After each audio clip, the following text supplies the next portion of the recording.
Well, what do we have here? After a week and a half of constant trade rumors, constant trade talks, and us actually covering every single new report and rumor along the way, the San Francisco 49ers and Brandon Aiyuk have come back to the table to renegotiate a contract and hopefully work out a contract extension. That right, today we are going to react to the latest Brandon Aiyuk reports, rumors, updates. We now know exactly what San Francisco is asking of the Pittsburgh Steelers in trade conversations.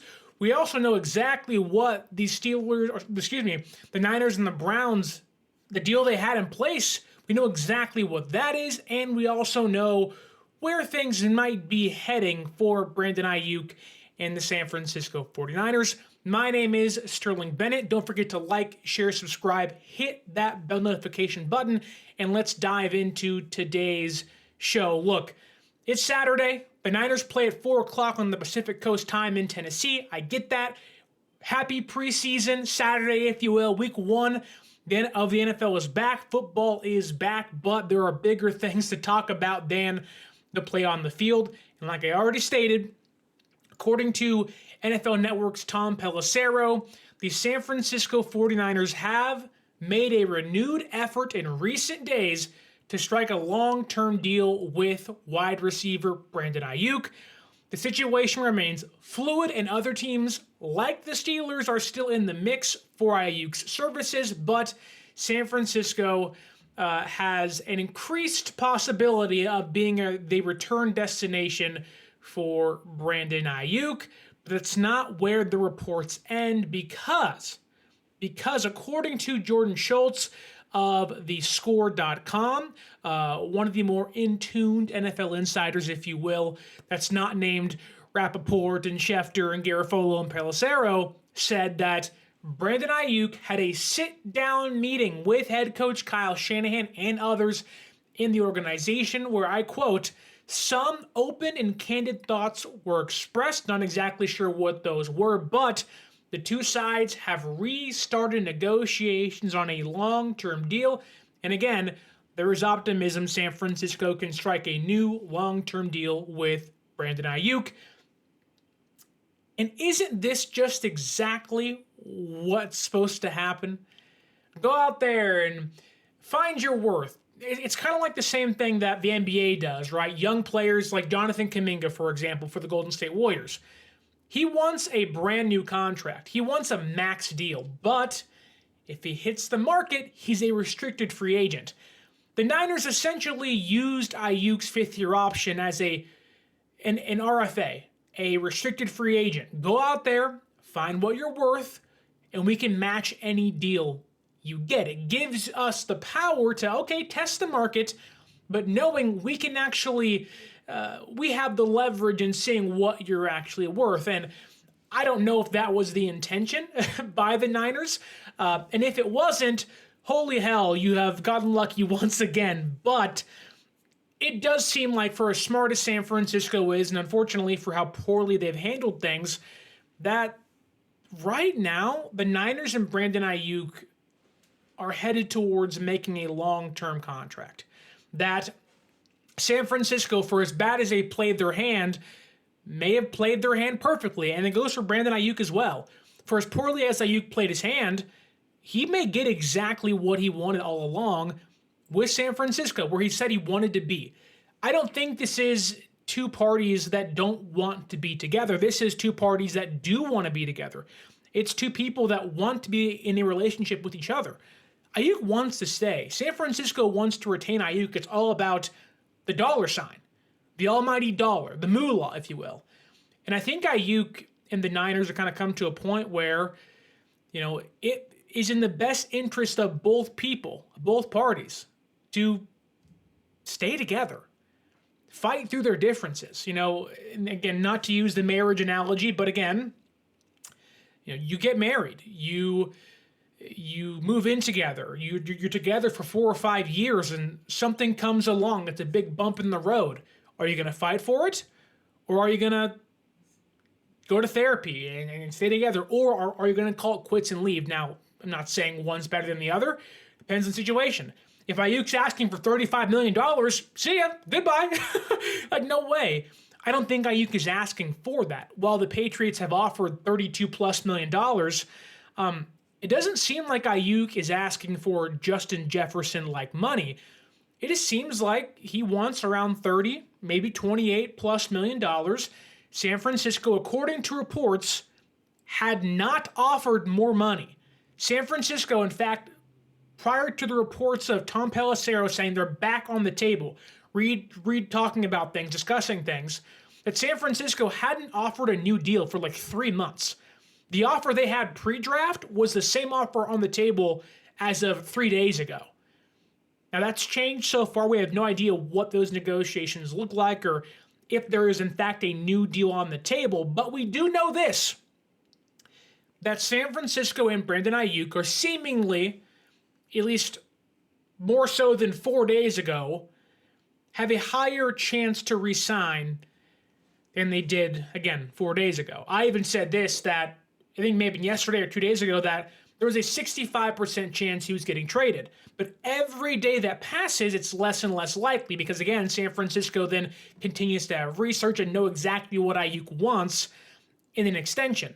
Well, here we are Saturday morning, NFL preseason week number 1. Niners are in Tennessee, and it seems now it's flipped, where it's 65% chance likely he stays, but there's still a chance he does leave. That said, it's not as if things are easy. It's not as if things are all hunky-dory, if you will. There's still some bitterness. There's still some, every time San Francisco reportedly sits down for a meeting with Aiyuk, it's always, they have to get some things off their chest. Yes, San Francisco didn't like the social media posts. Yes, according to Mike Silver, the bro hug of Aiyuk to Shanahan kind of being used as a ploy to the media, knowing that people in the stands and media are recording them. Shanahan didn't like that. But again, it's not like money can't fix the problem. And if the Niners have Aiyuk, they are going to win more games than without him, right? And so you're going to win 10+ games, likely, if everyone stays healthy with Aiyuk. Winning fixes that problem for both parties. And it's not like these things carry over. Like, some organizations, mainly poorly run organizations, owners hold grudges. Carolina, big issue there with David Tepper. He holds a grudge. He's a bad owner. James Dolan with the Knicks, terrible owner, holds a grudge consistently. Al Davis, albeit has had his success in his career, terrible owner pre-death, and RIP to him, but he held grudges. He had favorites. He played the politician card a lot. Jerry Jones, the same thing. And again, they've won Super Bowls for sure. But John Lynch and Kyle Shanahan, and even Jed York, albeit York has had his issues in the past, in recent history, they don't seem to be playing favorites, where if they re-sign Aiyuk, it's over with. It's done. You've put your name on the dotted line. Everything that happened before is over with. Forget about it. Move on. Erase it from your memory. It's done. And I think there's a real chance that if they do strike a deal, there's not going to be lingering effects of this. Like take Nick Bosa, for example. Nick Bosa even said that late in their contract negotiations, he thought, I might get traded. Now, that, of course, was not going to happen, but it's not as if it's not as like Bosa winning that negotiation, not like him getting a record-breaking deal, even more money than what San Francisco wanted to give him. They don't hold a grudge. They know his worth. I think San Francisco, and the same thing for quarterbacks, right? When they signed Jimmy Garoppolo to a massive, at the time, highest contract ever, while yes, there were some downs and there was also some ups, by the time it was over with, that deal was like the 13th or 14th ranked deal in all football. And at that time, you can justify that contract. Where I think in the next few years, once Jamar Chase gets signed and T. Higgins eventually gets signed, and I'm sure I'm forgetting somebody else, CeeDee Lamb gets signed, Aiyuk's contract, even if it comes in as let's say it's the third highest contract ever, it'll be the 8th by next year. And at that point, you can move off guys. And I've always said this, it never made sense for the Niners and Aiyuk to part ways. I mean, Deebo Samuel's almost 30, going into his age 29 season next year, often injured. George Kittle's in his 30s. He's a free agent, I think, in 2 or 3 years. Fred Warner's getting older. Trent Williams is getting older. Teams that want to keep their window open need to sign that next wave of stars. Brock Purdy being one of them, Brandon Aiyuk being the other guy in line for that job. As a lot of veteran pieces that are great and part of the current core depart for either other destinations or retire altogether, you're going to want to have guys like Lenore and Hufanga and hopefully Jair Brown in a couple of years' time and Brock Purdy and Aiyuk to keep that window ajar. That way, when you get more talent through the draft and free agency, they can be your next core, and you can surround them with the talent to maybe reach the mountaintop one day. Good teams don't trade 26-year-olds or rising stars. Who's to say Aiyuk in 2 years' time, if Deebo Samuel is indeed gone or George Kittle's gone, doesn't have 100 receptions? Now, again, I understand he's currently the fourth option. We all get that. There was context as to why that may not happen. But what if Chris McCaffrey goes down? He already is hurt now, and he did say if there was a game this week that actually mattered, he'd play. But still, those guys aren't getting younger. So why would you willingly let go of your star receiver? Now, despite the reports of them coming to the table and renegotiating a deal and being more open to Aiyuk staying and the Niners hoping they can get a deal done, Brandon Aiyuk did have a little bit to say about that on social media, and he was responding to Brad Graham's post on the SF Niners in regards to the Pelissero news. And Aiyuk responded stating this, Brad, the Niners be in the media every day, LOL. It's two options out there. Pick one and stop dropping reports. Simple.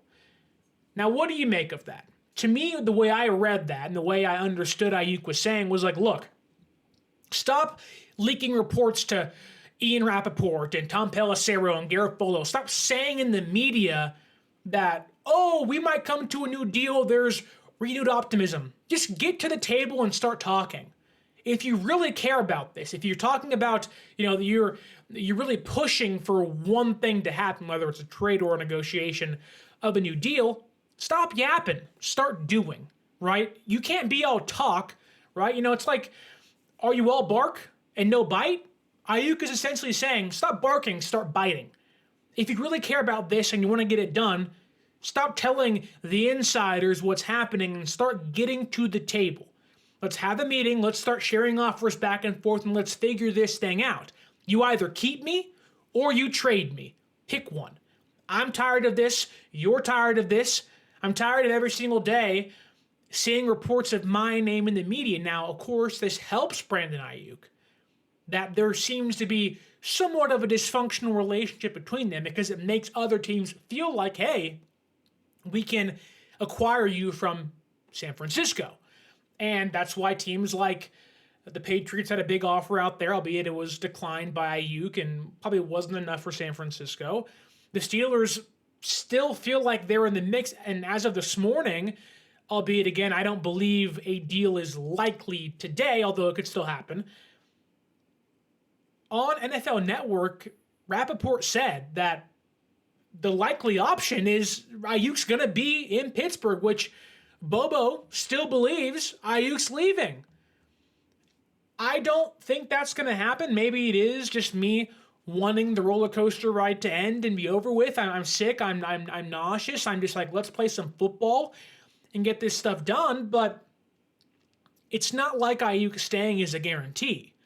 But it does feel like a resolution is going to come very, very soon. But Brandon Aiyuk also is saying kind of what I just said. Let's get this thing figured out. Let's get this thing put behind this. I'm tired of, again, seeing my name in the news. I'm tired of dealing with this when, in actuality, the Niners, you, are not doing your part. You're not coming to the table. You're not meeting me halfway. And I think he's kind of saying, look, if you're going to keep putting my name in the news and telling all these insiders what's happening and not actually come to the table and negotiate with me.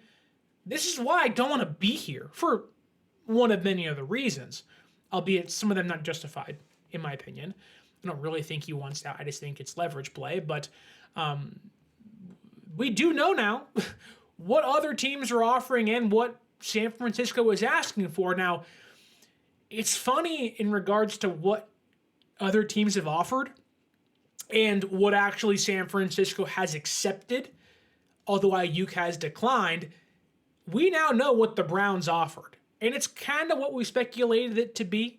According to Matt Mayoko of MEC Sports Bay Area, one of the most in-tune people inside San Francisco HQ, said the trade that the Niners agreed upon, that they were willing to shake hands and get a deal done, was going to send Brandon Aiyuk to the Browns. In return, San Francisco was going to get Amari Cooper, a seeming to be 2025 second-round pick, and a fifth-round pick either this year or next year. So Aiyuk goes to Cleveland for Amari Cooper, a second-round pick, and a fifth-round pick. Brandon Aiyuk declined. But then, like Aiyuk responded to the reports of the Niners and him coming back to the table and there being this renewed vigor to get a contract done, Amari Cooper responded on Instagram being like, well, that doesn't sound too bad. I wouldn't mind going to San Francisco, LOL. And it's like, holy crap, like the Browns, while the Niners have their own issues, the Browns also might be hurt by this. And I have no idea if it's the Niners leaking that out to the media of like, hey, we have this deal in place, and Aiyuk said no. But then we also learned what the Niners asked the Steelers for.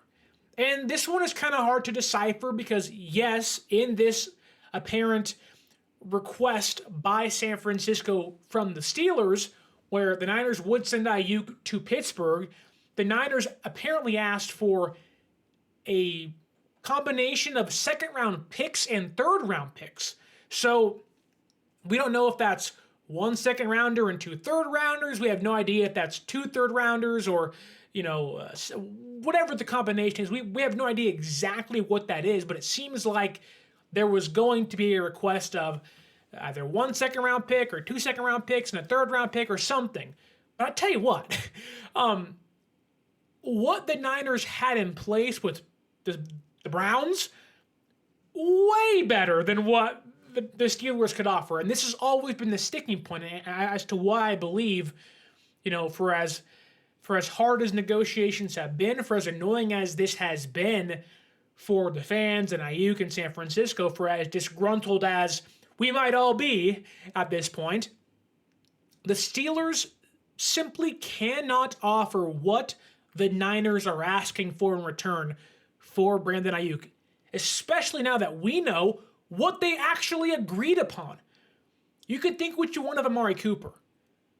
He's going to start. He'd be your number 2 receiver. He'd be a great separator. He could work the slants. He'd fit Shanahan's offense, minus the blocking, really well. He's had over 1,000 yards almost every single year in 7 of 9 seasons, 1,000 yards, and a lot of bad quarterback play in there. He carried the Browns offense with Joe Flacco last year to the playoffs. Amari Cooper is a really good receiver that would be a receiver 2 instantly. And although a drop-off, not a drastic one of not getting a receiver at all or having to play Pearsall, Juwan Jennings, or Chris Conley there. You're getting someone that can supplant Aiyuk for a season, that can replace him for a year, then let him walk in 1 year's time. Then you add in a second-round pick and a fifth-round pick. So Pittsburgh would have had to offer like 2 second-rounders, 2 third-rounders, and if they don't want to give up Pickens or Pat Freiermuth or Alex Highsmith, Pittsburgh doesn't have the ammunition to even match what the Browns offered, let alone give San Francisco what they actually want. Which is why I think a deal really is not going to come via trade. It'll come via a new extension with San Francisco. It doesn't make sense for the Niners to trade Aiyuk.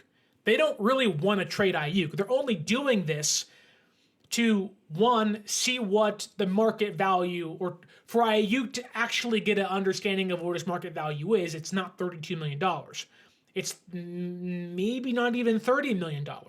From the reports I've seen, Pittsburgh hasn't even offered $30 million. It's around 28.5, 29 maybe. So Aiyuk's money, if he requested 30, he might not even get that from Pittsburgh, which only helps San Francisco. Because they're saying, okay, we have now a better understanding of your market value. We can strike a deal here. We can give you what Pittsburgh's giving you, or we can give you near what Pittsburgh is giving you with a franchise quarterback, a great head coach, consistent winning in a relatively good division with the Seahawks and the Rams still vying for a playoff spot. And the Rams are going to be good this year again.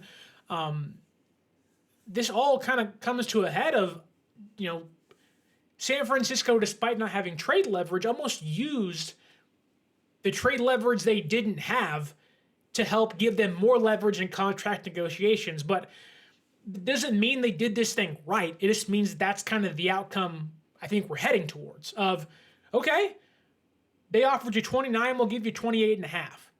But I ultimately think this comes down to guaranteed money. I think the issue isn't exactly the per year value. I think it is guaranteed money. And it's always been guaranteed money. But people see the per year averages and go, oh my goodness, $27.5 million.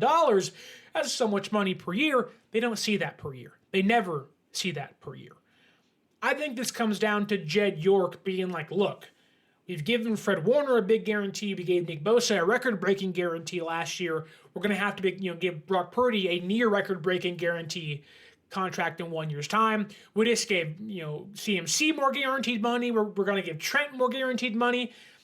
My goodness, how much guaranteed money can I give you out of my own pocket? It's not like Jed York can't afford that. So I think this is, well, yes, San Francisco, for as painful as it is probably going to come out towards the winning side. And by that, I mean keeping Brandon Aiyuk.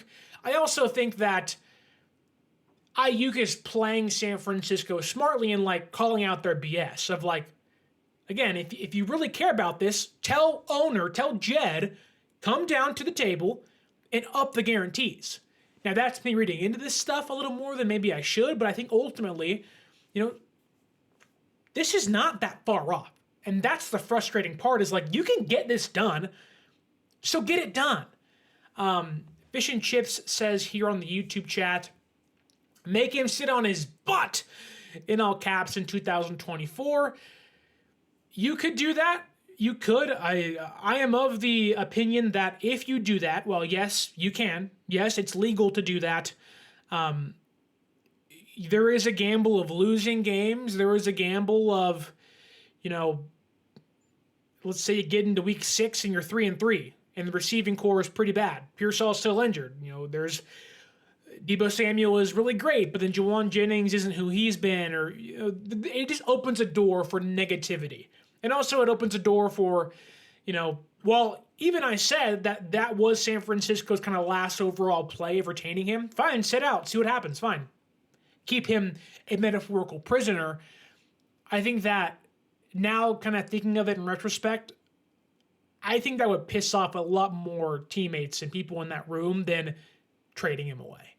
And that may be a cause for concern because then it's an issue. Then it's now Lenore's pissed and Deebo's pissed and Juwan Jennings is pissed and Purdy's pissed and they'll get over it over time, but it's not really what you want to do in a time where, well, yes, you can do it. Might be worse than it actually sounds. Fish and Chips also says here, don't want to extend him now, make him play on the 5th-year option, limit his snaps, or bench him. I don't want a malcontent dropping a crucial pass with its head in it. I would be more concerned about the injuries. Let's say this thing lingers. Let's say that it goes until, prior to week 1 against the Jets, kind of like how Bosa did last year against Pittsburgh. Bosa didn't really run into form until week 4 or 5, which it's 18 weeks in the season. It's about 12, 13 games, and he was really good down the stretch in the playoffs. But I'd be more concerned about the injury stuff. Is his body right? Is he healthy? We've seen all through training camp so far hamstring injuries to Cowing, Garendo, Tay Martin, Logan Thomas, who just got cut. The last thing you want is for Aiyuk being his major, positive trait as a separating route runner. You cut wrong, oh, my hamstring hurts, you're down for weeks at a time. I'd be more concerned about that than his head not being in the game. Kawachipto says here he's getting extended. He wants to be there. Business is business and football is football. I agree. I think once you put pen to paper, all this goes behind you and you're done. Kawachipto also says Aiyuk requested a trade to get his market rate for his services. I also think that's why San Francisco said, okay, fine. Go out there and see what you got. Go out there and see what you got. He turned down 32 from the Pats and 30 from Cleveland for 20 at SF. Ultimately, I think, and it's going to be so funny when this thing comes to a head, if the outcome is an extension, it's going to be really funny to find out that if the deal is exactly what I said it was going to be, that being the $28.5 million that Jalen Waddle got and the near guaranteed money that Amon-Ra St. Brown got. It's not like they didn't think they were going to come to a deal before. It's not like they didn't have a deal in place before the draft. They did. They did. They were going to finish this thing off, then bang, Waddle and Amon-Ra St. Brown got paid, and it changed the entire outcome of what we've seen so far. It changed Aiyuk's perspective on things, and it changed the market for everybody. Bobo says here and asks, but can we extend Aiyuk, Trent, and Brock Purdy? The simple answer is yes. There seems to be this misunderstanding, this misconception that the Niners are in cap hell or are waiting to be or about to be in cap hell. That's not true. In fact, the way the Niners do these extensions are they usually don't really escalate until year 3, and that happened with Fred Warner and George Kittle, which is why we've seen those extensions, those contracts kind of redone over the last 2 years because they're kicking in now. Bosa's not going to kick in, I think, until next year. So you are going to see escalation, but ultimately, at least for this year, if they extend Aiyuk this year, they can lower that cap hit from like $15 million to like 10 or 8. They can free up half that money and roll that over. Same with Trent Williams. You extend these guys, albeit, yes, you're going to have to pay them more money down the road. You can't afford to do that because all you're doing, and this goes for Trent especially, he's an older player. If he wants a 2 to 3 year deal, going to be inching towards or in his 40s, is he actually going to play that long? I hope so, if he's a Hall of Fame level player. But the hope would be you give him a 2-year deal, he retires in 2 years' time. Once Purdy's contract kicks in, once Aiyuk's contract kicks in, you have 2 years to replace him at left tackle. I love Trent, but he can't play until he's 45, right? But yes, they can't afford these guys.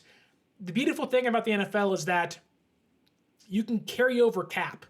San Francisco currently, I think, has an estimated $32-ish million in cap space. Well, yes, they're over the cap or projected to be over the cap next year. You roll what you have over into next year. And again, once you save money, extending Aiyuk and extending Trent, redoing his deal, you're going to have like $50 million cap to roll over. You let guys go. You can cut guys. And look, let's be honest here. It's not like a roster is ever set in stone. The Niners, I think, have a non-guaranteed contract of Malik Collins for $10 million they can let go of in 1 year's time. So if you got to bring in some more depth, you got to re-sign some people. You can cut Malik Collins, and if he's bad, but if he's great, redo that deal, save some more money. It's not like they can't renegotiate things. It's not like, I hate to say this, but if Dre Greenlaw is not who he once was after his injury, or Hufanga comes back and isn't, who he once was, you can maybe get those guys at a discounted rate where you have money after extending Aiyuk and extending Trent Williams and renegotiating some more deals that you'll have extra funds to pay Brock Purdy to round out your roster. it's not like, although the per average contract will be $53 million for Brock Purdy, he's not getting $53 million each year. His cap hit's not going to be that grand total. Yes, it'll be a ton of money. Yes, it'll be, this like, holy crap, you work around that for sure. But it's not like it's going to be signs a deal, cap hit skyrockets to $50 million. That's not how that works. And if you want to go further into it, again, you can get carryover cap every single year. You can let guys walk in free agency. You can renegotiate deals. You can ask guys to take pay cuts. No roster is ever set in stone to a point of the roster you have today is the exact roster you're going to have next year, nor is it the exact same contracts each player is going to have next year. San Francisco literally just asked Kyle Juszczyk to take a pay cut. Did that bother him? Yes. But some players will do that. Some players will take their cap hit, get it down, and take more guaranteed money, which is probably a big sticking point for Jed York. I'm already redoing all these deals. Now I have to give Aiyuk more money as well. That's frustrating for him. I totally get that. And there are other players like Lenore and Hufanga and Greenlaw. In a couple of years, it's, Ayuk's there. And then in 4 years, it's Pearsall and Juwan Jennings in 2 more years. And it's not as if that this is ever going to go away. Jed York knows this. The Niners know this. But what's worse? Trading away Aiyuk to Pittsburgh for, let's say it's a second and third round pick, or re-signing your star receiver who in 2 years' time, maybe you're number one because Debo's older, he's injured, or you can get out of that contract in 2 years' time. There is no promise for as great a shape as he is now, and knock on wood, I hope he stays healthy, there's no promise for tomorrow. Kyle Shanahan said we could be dead on Saturday. I have no idea if we're going to be alive on Saturday. Who knows? Who knows? What if players like Brock Purdy, for example, expected to get, according to Bill Barnwell, I don't believe this, but the $325 million contract. It's crazy. It's crazy. $65 million per year. Crazy. Crazy. Who's to say, and I hope this is not the case, I'd rather pay Brock Purdy what he's worth. I hope he goes off again. If he's worth 65 mil, you can get 65 mil, brother, but there's no promise he's going to be worth that money. What if he takes a step back this year? What if you let Aiyuk go and Purdy isn't the same guy? Now, I don't think that's going to be the case, but Aiyuk and Purdy are tied at the hip. They have the best chemistry. What Purdy's strengths are only elevate what Aiyuk is really great at, and vice versa. To me, you don't separate your star receiver and your star quarterback. I would rather, and I hate doing this because it's picking a side, I'd much rather retain Brandon Aiyuk than Juwan Jennings. But here's the kicker, you can do both. You can do both of those things. San Francisco not only has the funds, they have the need, and both parties have had the want to get a deal done. And sure, I get it, fish and chips. Aiyuk pissed off people going on the Pivot podcast saying what he said. Coaches, players, fans. I totally get that. But doesn't mean that it's over. It doesn't mean you're Bill Paxton and aliens. Where it's game over, man. Game over. You're not fighting Xenomorphs, brother. Just tell Jed to open up the paycheck. Open up the checkbook. You can get this thing done. And I think, again, we are, I don't want to say in the end game now, but it certainly feels like in the next few days, whether it is today or tomorrow or later in the week, that this thing is going to come to a head. And whether it is a trade or an extension, the only people to blame, unless we find out Aiyuk wants like $45 million, I don't think he's asking for that. But the only people to blame for this is probably going to be ownership. It'll be San Francisco themselves. And I get it. You can dislike Aiyuk for what he's doing in social media posts. In fact, yesterday, a Steelers fan had a picture of a custom-made Brandon Aiyuk jersey. They tagged Aiyuk in the post on his Instagram story. Aiyuk responded saying, tough, like, that's cool. I just think Brandon Aiyuk wants money, wants to win, and more importantly, just wants to get this thing over with. And San Francisco has all the means to do all those things. And again, if you want to call it playing prisoner or him being, a metaphorical prisoner, and this has always been the point here, San Francisco doesn't have to do anything. Anything. They don't have to move him. Even if it's likely he's traded, they don't have to do anything. And San Francisco, deep down, knows they need Brandon Aiyuk this year. Does he have to be the center point of the offense? No. Will he be what makes or breaks your chances to a Super Bowl? Probably not. Aiyuk isn't that guy. The Dolphins, with Tyreek Hill and Jalen Waddle, are likely, I won't say never, but they don't seem to be built for the winter months, which you have to be if you want to go to the Super Bowl. A lot of great teams, 2007 Patriots, had Randy Moss and Tom Brady, one of the greatest receiver tandem season ever, didn't win a Super Bowl. In fact, Brady targeted Moss on the last drive, and there was an incomplete pass. You know who won that game? And the NFL has changed, and I totally get that. But Eli Manning and David Tyree and Plexico Burress won that game. And the Giants' defense, mind you, which was phenomenal. But it's not like San Francisco is sitting back like, oh, our season's over without Aiyuk. It's not over. You watch a preseason game, the whole world is relishing in Caleb Williams made an off-balance throw running to his right. Yeah, so has Brock Purdy 90,000 times. Now, I hope Caleb does great. We play him this year. He's probably going to be phenomenal. It'll be a great game to watch. Also, the Rams, Puka Nacua is hurt. Other guys are hurt everywhere. Injuries happen. Should the Chiefs have won the Super Bowl last year with the roster they had for as inconsistent as they were? No. Things happen. They didn't need Aiyuk. They had terrible receivers all year until Rashee Rice came along. It's not like San Francisco can't win it, or it's not like San Francisco wouldn't win the Super Bowl without Brandon Aiyuk. Now, he's a darn good receiver, darn good player that they can resign, that they should resign, that I think they will resign. But he doesn't make or break their season.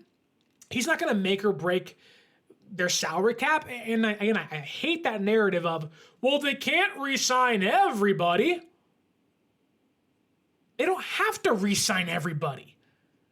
But you should re-sign a player like Brandon Aiyuk. You don't have to re-sign Charvarius Ward. You don't have to re-sign Hufanga. You don't have to re-sign Greenlaw. You don't have to retain Malik Collins. You don't have to retain Leonard Floyd or Yetur Gross-Matos. You don't have to go out and, retain Aaron Banks next year. But what you do is you re-sign the guys that are ascending, that are younger, and seemingly have the best chemistry with the guy you definitely are going to pay in Brock Purdy. If there was any player besides Brock Purdy on the current guys about to get paid, Aiyuk and Funga and Greenlaw and Lenore and Brock Purdy and others, there's two clear answers. You're going to pay Brock Purdy, number one. Yeah. You're also going to pay Brandon Aiyuk. And to me, Mooney Ward, you might let walk. You drafted a guy that can maybe be that in a year's time or 2 years' time. You're going to get younger somewhere. You have to get younger somewhere. You're going to have to shed contracts somewhere. But the contracts you shed aren't the star receiver contract that is going to be the guy in 2 years once Debo's contract is over with. Debo's not getting another massive deal from San Francisco. So what do? You overlap them. When Debo's here, all-pro guy, and Aiyuk's here, 26-year-old ascending star, once they meet here, if I can get in the camera right, Debo's 30, 29, his contract's up. Aiyuk is 28, and he has 2 more years left. Then you pay Pearsall. Like, this is not a hard concept to there's levels to this stuff. It's not like, oh, big deal, can't do it. No, they can. They really, and Kawachito, you're right. They shouldn't re-sign everybody. Just because you're up for a contract doesn't mean you're going to get one. But Aiyuk is one of those players that should get one. There's a big difference there. Big difference there. And I get there's frustration. I get things are pretty dysfunctional currently. And I get Aiyuk's on social media, but from all intents and purposes, it does seem like, although Aiyuk kind of told San Francisco, stop talking, get to work, that there's a winding road. The road less traveled may end in a new deal for Brandon Aiyuk. A new deal for Brandon Aiyuk. Fish and Chip says, did you consider Kyle's brain in your analysis? And I don't know exactly what you mean here, but I'm just going to use this as an example. Kyle Shanahan just said on a podcast recently that if you can't find the offensive lineman that you want to go and acquire weapons, a stockpile of offensive weapons to make sure you can score. Those guys get in the end zone, right? So you're going to trade your leading receiver, target getter, arguably besides Christian McCaffrey and Deebo Samuel, your third best offensive weapon, albeit your fourth most important one, if you will.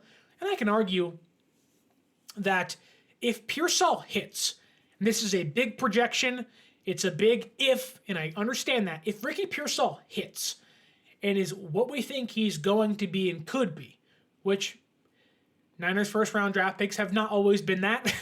In fact, Aiyuk could be the second one ever to get a new deal. But if Pearsall hits and he is a first round talent, Aiyuk-like receiver, the projection of the offense, the ceiling of the offense as a passing offense could be better than with Aiyuk and Deebo. Deebo's phenomenal. He does this thing. He's not a route runner. He's not going to beat guys one-on-one.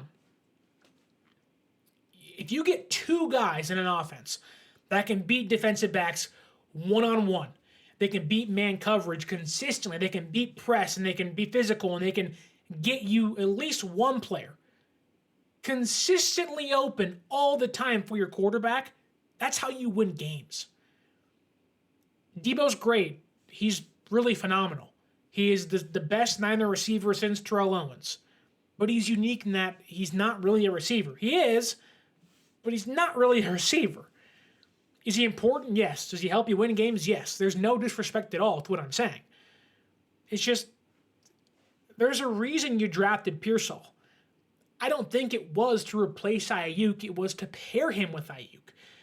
And things have gone awry, but ultimately, I think San Francisco, while they don't cave, there is going to be this, we can finally compromise. Finally compromise on something, which is a new contract extension. David Cook says, just trade them to Pittsburgh, trade him to Pittsburgh, trade him to Pittsburgh, trade him to Pittsburgh. David Alvarez says, Steeler fan here. One, thank you, David, for watching the show. But two, we need him more than you do. Respect. First off, respect right back at you. And you're right, you need him more than we do, but that trade offer, if you're unwilling to give San Francisco what they want, you're not getting him. And if the offer in which San Francisco got from the Browns is what it is in a Cooper and a second-round pick and a fifth-round pick, compared to what they asked for, and Pittsburgh seemingly isn't willing to give up, which is a mixture of second and third-round picks, the trade's not going to happen. The trade's not going to happen because San Francisco still has Aiyuk's rights. And that's where it's like, if the Steelers were going to give up like this year's second-round pick, next year's second-round pick, a third-round pick, and a fifth-round pick, and a massive haul of draft picks, which Pittsburgh has plenty of draft picks. I'm not sure what the hesitation here is. If you're not moving a first-round pick, you can move a handful of draft picks in the middle rounds to get a deal done. But San Francisco would then need to move those picks for a receiver because they don't truly believe Pearsall is ready. It's a receiver in Shanahan's offense. Those things, when they're rookies, usually don't work out well. In fact, Aiyuk might be the only, well, besides Deebo. Deebo and Aiyuk are the only rookie receivers that I can think of that were first-round, second-round picks in Shanahan's offense to ever play meaningful snaps or play the majority of snaps. And Aiyuk's season was a COVID year. And then the next year found himself in the doghouse anyways. So it's not like Shanahan is like, yeah, rookie's going to be great, going to be a star. Shanahan is much more he's much more hesitant to even let rookies on the field. Like, there is no promise Pearsall plays that much. People saying he'll be the offensive rookie of the year. No. If they trade Aiyuk, maybe, but not with Aiyuk there. But I think the way things are headed, we are nearing some sort of a resolution, whether it is a trade to Pittsburgh. If Aiyuk caves and says, fine, I'll go to Cleveland, which seems like they've been told they're kind of out on things, or at least on the outside of the bubble in trade talks, or what I think is going to happen now, and I think is every day that passes, once you get by today and tomorrow and you're into next week, it's going to be, you are going to hear reports of San Francisco and Brandon Aiyuk had a positive talk today and there are positive negotiations, and you're going to hear things of, they've reached a deal. And I would like to think San Francisco wants him in the building, by preseason week 2 actually practicing. And I would assume any team acquiring him would want him. And I would not be shocked if the long play, and we'll end here, the long play of San Francisco is, we'll just wait this thing out. How long can Pittsburgh actually want to do this? How long can they actually hold on to the rope, which is a trade conversation with us? Sure, it's been all the offseason, but once week 1 creeps up, once you're nearing roster cuts, that's not usually when you see a massive trade take place. Usually it's like fringe roster spots guys, like 4th linebackers, 7th cornerbacks, not usually, star receivers. And I think, when we enter today, and I would not be shocked if we see this, albeit Debo's not going to play and Juwan Jennings shouldn't play and Purdy's not going to play. It looks like Ricky Pearsall is also not going to play today. So your receivers are going to be Chris Conley and likely Ronnie Bell as your starter, and Trent Taylor, Jacob Cowing, Danny Gray. You're probably going to see a pretty bad offense from the Niners, which shouldn't mean much in the grand scheme of things, but I think the longer the Niners wait this thing out, even if today is horrible, I'm not sure how long Pittsburgh actually wants to play the game. And that's no knock on them. They've offered stuff they seemingly thought, hey, we have the leading deal of the bunch, which I think they do. It's just San Francisco might be like, look, we're kind of hoping the Steelers pull this thing out and say we're done. Because then what does Aiyuk have at that point? He has nothing. And that's all speculation, but that could be an option out there for San Francisco. But today, leaving behind the Aiyuk conversation, I'm sure you'll hear it a handful of times on the broadcast tonight, but the Niners play the words are hard. Niners play the Tennessee Titans today at 4 p.m. Pacific Coast time, preseason week number 1. Probably going to be a bunch of backups. Jordan Mason, Elijah Mitchell, who I think is injured, but who knows. Cody Schrader, Patrick Taylor Jr., the terrible receiving depth we have. Bunch of backup offensive linemen. You're going to see your first look at Renardo Green, Dominic Pooney, Malik Mustafa. You're going to see that 2024 draft class for the first time. Going to be awesome, going to be fun. And if you kindly could, once the game is over with, go to 95.7 The Game's YouTube, or go to 95.7 The Game on the radio, or using the Odyssey app. You can hear me and my partner Mark Grandy reacting to the game. Yes, the Tennessee Titans, if you will, fish and chips. Going to be instant reactions, instant post-game, taking your calls, taking your texts, 957-9570. Going to be awesome. If you would also follow us on social media at 49ers_access is the X or Twitter. 49ers.access is the Instagram. You can use our promo code 49ersaccess, 49 ERSACCESS at SeatGeek.com to save $20 off your first purchase. You want to watch Niners play, get a small discount, $20 off. It'll pay for parking. It'll pay for a beer. It'll help increase your fun times at Levi's Stadium or at a road game as well. We also want to give a brief shout out to our sponsor, our new partner, SportsSpider.com. I don't know about you, but I'm tired of searching 49ers news and having to go through Sports Illustrated, ESPN behind a locked paywall, and many other websites. Go to SportsSpider.com. They collect the latest articles, videos, podcast, YouTube channel updates from around the web and organize them into one place by your favorite team. So if you're a Niner fan, a Steeler fan, a Browns fan, go to SportsSpider.com and type in your team's name. It's all going to be there for you. Every single news article, video, and podcast. Hit the link down below in the description at SportsSpider.com. And thank you so much for watching, listening. And I cannot wait to watch Niner football once again tonight. It's going to be awesome. We're going to react to it on Sunday. Give you a little break in your weekend. Take a break, relax, watch some football, crack an alcoholic beverage, get an iced tea, eat dinner, lock yourself away from your family so you can focus on the red and gold for the first time since February. Football is back, and when that's over with, go to 957 The Game, listen to myself and Mark Grandy on the radio doing post-game show, or on Sunday, come right back here as we give our first stock up and stock down of the NFL preseason. Thank you to W. Travis, Fish and Chips, Kawachipto, David Cook, David Alvarez, Jonathan Medina, Papa J, Bobo's in here, Spider Nick Danger saying like and subscribe. Hit that like button as well and saying go Sterling. Mr. G also in here. Who else we got up on the chat? That's all we got. Thank you guys so much for watching and listening. Don't forget to like, share, and subscribe. Give us a 5-star review on the audio podcasting platforms. It's free, it's easy, and it helps the most. Enjoy tonight's Niner game, and until next time, my name is Sterling Bennett, and stay faithful.